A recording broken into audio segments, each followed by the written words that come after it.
Det är andra dagen i Almedalen, måndag, och vi gör en liten analys igen i 3 punkter. Den första punkten har att göra med Ann-Marie Lindgren, kan vi säga. Jag pratade med henne tidigare idag i ett studiosamtal som ni också gärna får titta på, Studio Almedalen. Hon berättade, 81 när hon var här, då var det ett enda ekonomiskt seminarium som Socialdemokraterna hade.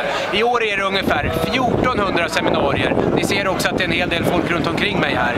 Jag var tidigare på ett mingel som en av de här PR-byråerna har. Där är det idag, det är dörrvakt, det är avprickningslister, det är vissa går före i kön. Det är väldigt mycket folk på alla seminarier, och en del mingel blir också mer exklusiva idag. Det kan ni läsa om i en debattartikel i veckans AIP och på AIP.nu. Den andra punkten har att göra med Anders Borg som är här idag. Han hade ett stort seminarium på morgonen, och det som jag frågar mig, det är när kommer de riktigt tuffa frågorna till Anders Borg om Sveriges ekonomi? För resan mot en stark svensk ekonomi inleddes verkligen inte 2006, den inleddes 1994 naturligtvis. Att balansräkningen ser okej ut nu har ju naturligtvis att göra med bland annat att den borgerliga regeringen har sålt statliga företag för ungefär 100 miljarder kronor.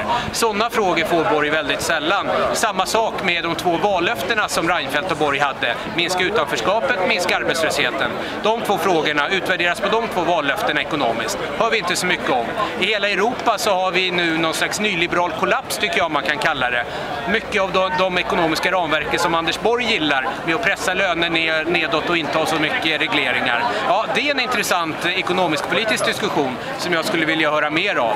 Men det måste sägas att Anders Borg ofta är roligare när han har sina föredrag än vad Fredrik Reinfeldt var igår. Det är en snackis här fortsättningsvis att Reinfeldt var en ganska konstig Percy Nilegård-artad ståuppkomiker igår som var väldigt opolitisk.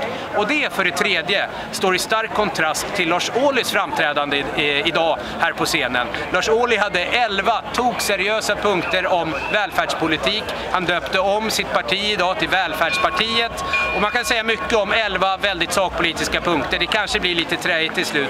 Men det var ett riktigt ideologiskt, och jag tycker i stora delar starkt anförande som hade ett väldigt bra politiskt innehåll i stora delar, tycker jag, också i kontrast med det vi såg från Reinfeldt igår.